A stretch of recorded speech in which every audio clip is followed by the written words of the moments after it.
Hello दोस्तों, जय श्री कृष्णा। देखिए, ये श्रीमद् भगवत गीता की जो श्रृंखला चल रही है, इसमें जो दूसरा अध्याय है सांख्य योग, उसके आगे का मैं आपको वर्णन बता रहा हूँ। ध्यान से सुनिए। यावानर्थ उदपाने सर्वतः संपलुतोदके तावान् सर्वेषु वेदेषु ब्राह्मणस्य विजानते। यानी सभी तरह से परिपूर्ण जलाशय के प्राप्त हो जाने पर छोटे जलाशय के प्रति मनुष्य का जितना प्रयोजन रहता है, ब्रह्मा को तत्व से जानने वाले ब्राह्मण का समस्त वेदों में से उतना ही प्रयोजन रह जाता है। नेक्स्ट।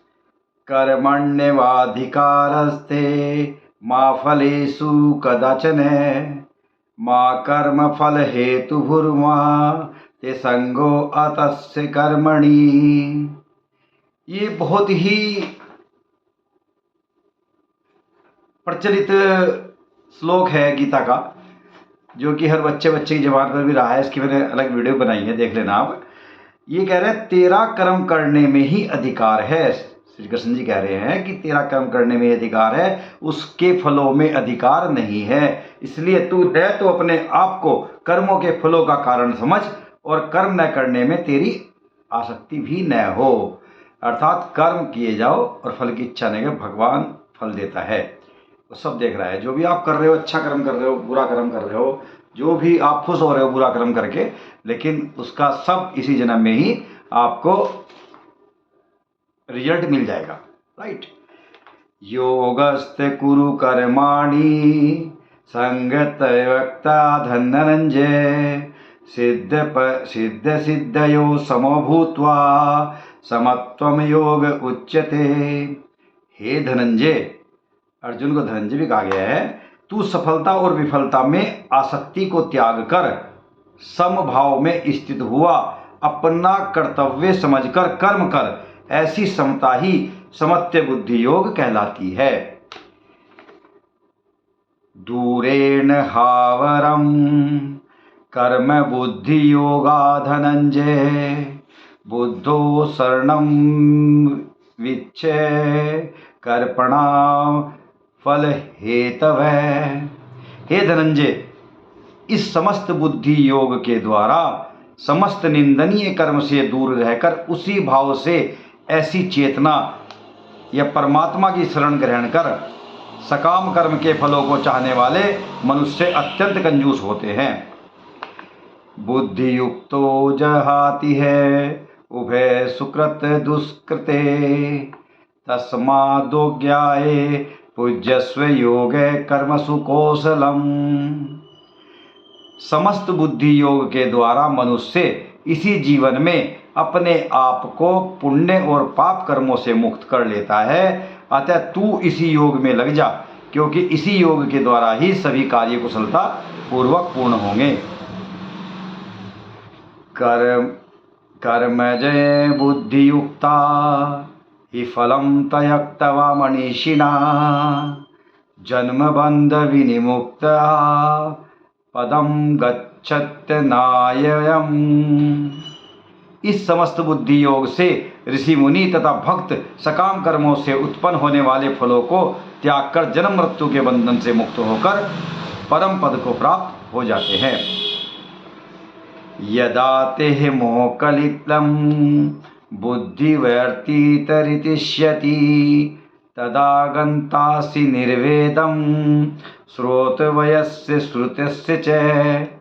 जिस समय में तेरी बुद्धि मोह रूपी दलदल को भांति भांति पार कर जाएगी, उस समय तू सुने हुए और सुनने योग्य सभी भोगों से विरक्ति को प्राप्त हो जाएगा। तो श्री कृष्ण जी अर्जुन को लगातार समझा रहे हैं। वैसे अर्जुन की अब समझ में आने लगा है और वो युद्ध के लिए तैयार भी होने लगा है। श्रुति विपत्तिपन्ना ते यदा यथा स्थिति निश्चला समाधावचला बुद्धि अस्तदा योगमवापससि। वैदिक ज्ञान के वचनों को सुनने से विचलित हुई तेरी बुद्धि जब एक निष्ठ और स्थिर हो जाएगी, तब तू आत्म साक्षात्कार करके उस दिव्य चेतना रूप परमात्मा को प्राप्त हो जाएगा। अर्जुन उवाच स्थित प्रगस्य का भाषा समाधिश्च स केशवा स्तति की प्रभासेत किमासीत वर्जेत किम। अर्जुन ने कहा, हे केशव, अध्यात्म के में लीन स्थिर बुद्धि वाले मनुष्य का क्या लक्षण है? वह स्थिर बुद्धि मनुष्य कैसे बोलता है, किस तरह बैठता है और किस प्रकार चलता है?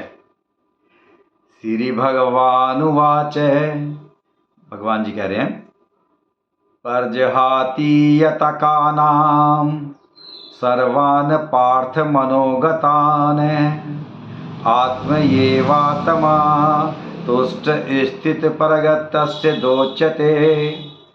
श्री भगवान ने कहा, हे पार्थ, जब मनुष्य मनोरथ से उत्पन्न होने वाली इंद्रिय तृप्ति की सभी प्रकार की कामनाओं का परित्याग कर देता है, तब विशुद्ध हुआ उसका मन आत्मा से ही संतोष प्राप्त करता है। तब वह मनुष्य विशुद्ध चेतना में स्थित प्रज्ञ कहा जाता है। दुखे स्वेनुद्दिगर्मना सुखे सुविगत स्पृह वीतराग भय क्रोध स्थित धीर्मु निरुच्यते। दुखों को प्राप्ति होने पर जिसका मन विचलित नहीं होता है, सुखों की प्राप्ति की इच्छा नहीं रखता है, जो आसक्ति भय और क्रोध से मुक्त है, ऐसा स्थिर मन वाला मुनि कहा जाता है। न सर्वतान भिस्ते हस्ततर्प्राये शुभाशुभम नाभिनंदति ते देष्टितस्य प्रज्ञा प्रतिष्ठिता। इस संसार में जो मनुष्य न तो शुभ की प्राप्ति से हर्षित होता है और न अशुभ के प्राप्त होने पर द्वेष करता है, ऐसी बुद्धि वाला पूर्ण ज्ञान में स्थिर होता है। यदा संहरते चायम कुर्मो अंगनिवे सर्वसे इंद्रियाणि इंद्रियार्थे तस्य प्रज्ञा प्रतिष्ठिता। जिस प्रकार कछुआ सब ओर से अपने अंगों को समेट लेता है, उसी प्रकार जब मनुष्य इंद्रियों को इंद्रिय विषयों से सब प्रकार से खींच लेता है, तब वह पूर्ण चेतना में स्थिर होता है। विश्वा विनियर वर्तन्ते निराहारस्य देहिने रसवर्जे रसो अपस्ये परम दृष्ट्वा निवर्तते। इंद्रिय द्वारा विषय को ग्रहण न करने वाले मनुष्य के विषय तो मिट जाते हैं, परंतु उसमें रहने वाली आसक्ति बनी रहती है। ऐसी स्थिर बुद्धि वाले मनुष्य की आसक्ति भी परमात्मा का साक्षात्कार करके मिट जाती है। राइट। यत तोहपि कौन्तेय पुरुषस्य विपक्षितः इंद्रियाणि प्रमाणिथिनी हरन्ति परसंभ मनः। हे अर्जुन, इंद्रियां इतनी प्रबल और वेगवान हैं कि जो मनुष्य इंद्रियों को वश में करने का प्रयत्न करता है, उस विवेकी मनुष्य के मन को भी बलपूर्वक हर लेती हैं। तानि सर्वाणि सम्मय्य युक्तम आसीत मयत पर वशे की यस्य इंद्रियाणि तस्य प्रज्ञा प्रतिष्ठिता। जो मनुष्य इंद्रियों को पूर्णतया वश में रखते हुए अपनी चेतना को मुझ में स्थिर कर देता है, वही मनुष्य स्थिर बुद्धि वाला कहलाता है। धयापते विषयान पुरुषं संगस्ते पूष जायते संगातस्य जायते काम कामात्रो क्रोधो अभिजायते। इंद्रियों के विषय का चिंतन करते हुए मनुष्य की उन विषयों में आसक्ति हो जाती है। ऐसी आसक्ति से उन विषयों की कामना उत्पन्न होती है और कामना में विघ्न पड़ने से क्रोध उत्पन्न होता है। क्रोधाभवत् भगवती सम्मोह सम्मोह स्मृति विभ्रम स्मृति भ्रंसाद बुद्धिनाशो बुद्धिनाशात प्रणपश्यति। क्रोध में अत्यंत पूर्ण मोह उत्पन्न हो जाता है। मोह से स्मरण शक्ति में भ्रम उत्पन्न हो जाता है। स्मरण शक्ति में भ्रम हो जाने से बुद्धि नष्ट हो जाती है और बुद्धि के नष्ट होने से मनुष्य का अधोपतन हो जाता है। राग द्वेष वियुक्तेषु विषयानिन्द्रिये शरण आत्मवश्यो विधेयात्मा प्रसादमधिगच्छति। किंतु सभी राग दोष से मुक्त रहने वाला मनुष्य अपनी इंद्रियों के संयम द्वारा मन को वश करके भगवान की पूर्ण कृपा प्राप्त कर सकता है। प्रसादे सर्वदुःखानां हानिरस्योपजायते प्रसन्नचेतसो वासु बुद्धि पर्यवतिष्ठते। इसी प्रकार भगवान की कृपा प्राप्त होने से संपूर्ण दुखों का अंत हो जाता है। तब उस प्रसन्नचित्त वन वाले मनुष्य की बुद्धि शीघ्र ही एक परमात्मा में पूर्ण रूप से स्थिर हो जाती है।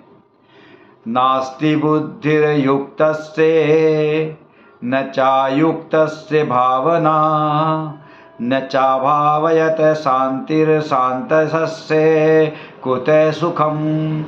जिस मनुष्य की इंद्रियां वश में नहीं होती हैं उस मनुष्य की न तो बुद्धि स्थिर होती है न मन स्थिर होता है और न शांति प्राप्त होती है। उस शांति रहित मनुष्य को सुख किस प्रकार संभव है। तो इंद्रियों को वश में करना जरूरी बताया गया है। जिसकी इंद्रियां वश में नहीं है वो अपने आप में भी वश में नहीं है, उससे हमेशा गलतियां ही होंगी। इंद्रियाणाम ही चरताम यन्मो अवनुविधीयते तदस्य हरति प्रज्ञावायु नार्वामीवांजवै। जिस प्रकार पानी पर तैरने वाली नाव को वायु हर लेती है उसी प्रकार विवरण करती हुई इंद्रियों में से किसी एक इंद्रिय पर मन निरंतर लगा रहता है। वह एक इंद्रिय ही उस मनुष्य की बुद्धि को हर लेती है। तो इंद्रियों को वश में करना बहुत जरूरी है, ये श्री कृष्ण जी कह रहे हैं। तस्माद्यस्य महाबाहो निर्गहितानि सर्वशः इंद्रियाणि इंद्रियार्थे वयतस्य प्रज्ञा प्रतिष्ठिता। हे महाबाहु, जिसकी इंद्रियां अपने अपने विषयों में सभी प्रकार से विरक्त होकर उसके वश में रहती हैं उसी मनुष्य की बुद्धि स्थिर रहती है। या निशा सर्वभूतानां तस्याम जागृति संयमी वश्याम जागृति भूतानि सा निशा पश्यतोस्मुने। जो सभी प्राणियों के लिए रात्रि के समान है वह बुद्धि योग में स्थित मनुष्य के लिए जागने का समय होता है और जो समस्त प्राणियों के लिए जागने का समय होता है वह स्थिर यज्ञ मुनि के लिए वह रात्रि के समान होता है।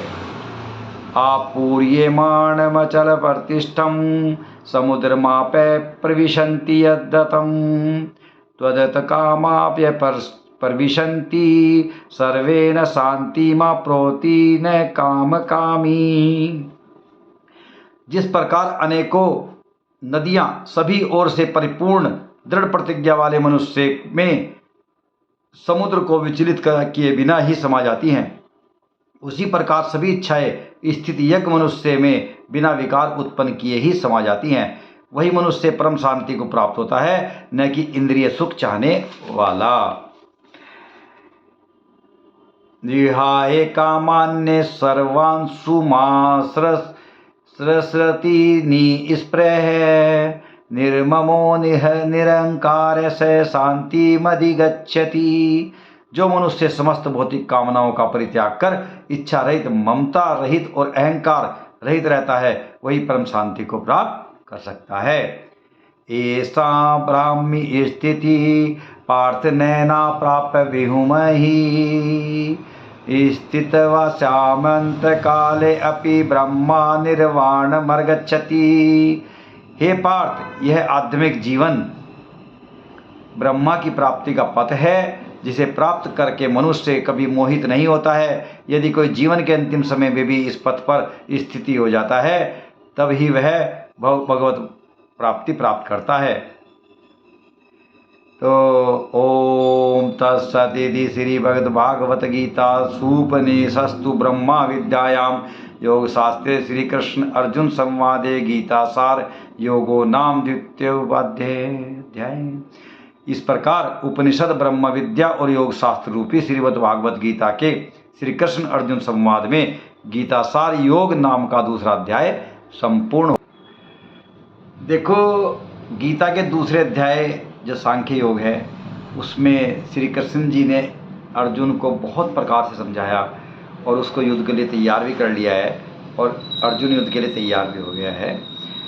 उसमें गीता ने इसमें द्वितीय अध्याय में श्री कृष्ण जी ने अपनी इंद्रियों को वश में रखने, अपने ज्ञान को खुला रखने और भी बहुत अच्छी अच्छी बातें कही हैं।